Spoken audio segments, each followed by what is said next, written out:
Sederet peristiwa dan kegiatan penting KPU Republik Indonesia sepanjang 2021 dirangkum dalam Kaleidoskop KPU Flash tahun 2021.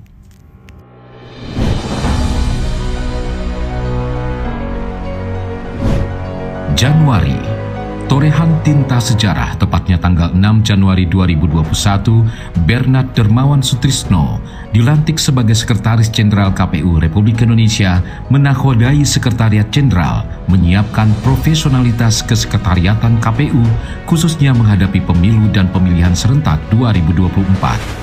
KPU RI mengadakan rapat kerja data pemilih untuk vaksinasi nasional bersama Kementerian Kesehatan Republik Indonesia. Menteri Kesehatan Budi Gunadi Sadikin mengakui daftar pemilih tetap atau DPT milik KPU unggul dan sangat membantu dalam mengintegrasikan data terkait program pandemi. Februari, dalam rangka menyempurnakan Sirekap, KPU RI menggelar rapat evaluasi terhadap penggunaan Sirekap pada pemilihan 2020 lalu.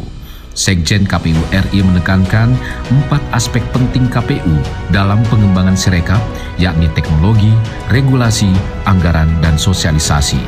Sebagai wujud kepedulian terhadap korban bencana alam, KPU menyerahkan donasi di berbagai wilayah yang terjadi bencana, yakni Kalimantan Selatan, Jawa Barat, dan Sulawesi Barat. KPU RI secara simbolis menyerahkan SK CPNS Setjen KPU se-Indonesia formasi tahun 2019 yang digelar di Manado dan dihadiri Ketua KPU RI bersama Sekjen KPU RI. KPU RI juga mengadakan rapat koordinasi evaluasi terhadap pengelolaan logistik pada pemilihan tahun 2020 lalu. Maret, KPU RI bersama Kemenkes RI melakukan penandatanganan kerjasama pemanfaatan data pemilih untuk program vaksinasi COVID-19. Sejumlah persiapan untuk pemilu dan pemilihan serentak 2024 mulai dilakukan KPU RI dengan menggelar rapat pimpinan bertemakan evaluasi pemilu 2019 dan pemilihan 2020 serta konsolidasi organisasi. Pembahasan alternatif pelaksanaan pemilu 2024 juga dibahas dalam rapat kerja dan rapat dengar pendapat atau RDP bersama DPR, Bawaslu, Kemendagri, dan DKPP. Selain itu, KPU RI melakukan rapat kerja bersama Dirjen Polpum Kementerian Dalam Negeri.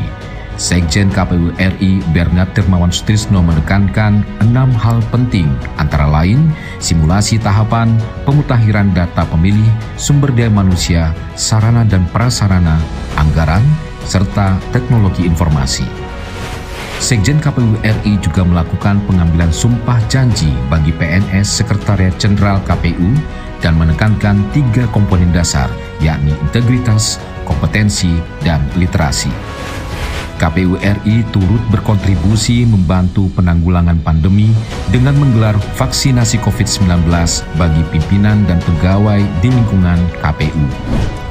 April, pemungutan suara ulang PSU pasca putusan MK digelar di Kabupaten Mondama, Sekadau, Morowali Utara, Mandailing Natal, Labuhan Batu, Penukal Abab Lematang Ilir, Halmahera Utara, Labuhan Batu Selatan, Indragiri Hulu, Rokan Hulu, dan Kota Banjarmasin. KPU menandatangani kerjasama dengan Kemenkop UKM terkait dukungan data pemilih dalam program pemulihan ekonomi nasional. Mei, pemungutan suara ulang PSU juga digelar di Provinsi dan Kabupaten Yalimo. KPU RI melaksanakan rapat koordinasi kehumasan atau Bakohumas bersama KPU Provinsi seluruh Indonesia. Ketua dan Sekretaris Jenderal KPU Republik Indonesia juga memberikan pengarahan umum pada apel pagi bagi pejabat dan pegawai KPU RI. Juni, KPU RI menjalin kerjasama dengan Badan Cyber dan Sandi Negara menyangkut keamanan data dan maskapai Garuda Indonesia terkait distribusi logistik. Pemungutan suara ulang atau PSU juga digelar di Kalimantan Selatan dan PSU kedua di Labuhan Batu. Atas kerja keras KPU RI, akhirnya meraih opini wajar tanpa pengecualian atau WTP dari Badan Pemeriksa Keuangan. Juli, PSU juga kembali digelar di 3 wilayah, Kabupaten Saburai Jua, Nabire, dan Bovendigul. Sekjen KPU RI melantik 13 pejabat pimpinan tinggi Pratama, meliputi 6 kepala biro dan 2 inspektur wilayah di Setjen KPU RI, serta sekretaris KPU Provinsi Lampung, Banten, Gorontalo, NTT, dan Aceh. Agustus, KPU RI juga menggelar upacara memperingati Hari Ulang Tahun ke-76 Republik Indonesia. Seluruh pimpinan KPU RI hadir merayakan Hari Kemerdekaan dengan memakai pakaian adat tanah air. Untuk meningkatkan partisipasi masyarakat pada pemilu dan pemilihan, KPU RI meluncurkan Desa Peduli Pemilu dan Pemilihan. September, melanjutkan upaya mendukung penanggulangan COVID-19, KPU RI mengadakan kembali vaksinasi COVID-19 secara luas menjangkau masyarakat umum, tak hanya untuk pegawai KPU Republik Indonesia. Sebagai upaya mencegah praktik korupsi, KPU menggelar bimbingan teknis anti korupsi bekerjasama dengan KPK. BIMTEK ini diikuti seluruh jajaran KPU RI, KPU Provinsi maupun KPU Kabupaten Kota se-Indonesia. KPU juga menjalankan amanat undang-undang dengan menyerahkan data hasil perolehan suara pemilu 2019 kepada stakeholder terkait. Oktober, KPU RI mengikuti program penguatan anti korupsi untuk penyelenggaraan negara berkualitas yang digelar KPK sebagai tindak lanjut BIMTEK anti korupsi. Selain penguatan anti korupsi,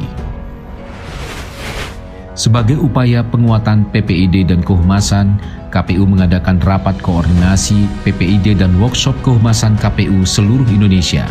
Tak hanya itu, KPU memberikan apresiasi penganugerahan kehumasan KPU tahun 2021 kepada satuan kerja KPU di daerah. November, menjelang akhir tahun, KPU kembali menggelar rapat pimpinan KPU RI, KPU Provinsi dan KPU Kabupaten Kota yang dihadiri Presiden Republik Indonesia Joko Widodo dan didampingi Menteri Dalam Negeri secara daring. KPU RI meraih juara 1 Lelang Awards kategori Lelang Non-Eksekusi Wajib dan juara 2 BMN Awards kelompok 3 kategori utilisasi dari Kementerian Keuangan Republik Indonesia. Desember, KPU RI menggelar sosialisasi kearsipan di lingkungan Sekretariat KPU RI, KPU Provinsi, dan KPU Kabupaten Kota untuk mewujudkan arsip pemilu yang lengkap. Menindaklanjuti evaluasi pemilu 2019, KPU RI mengadakan simulasi pemungutan dan penghitungan suara dengan desain surat suara dan formulir yang disederhanakan.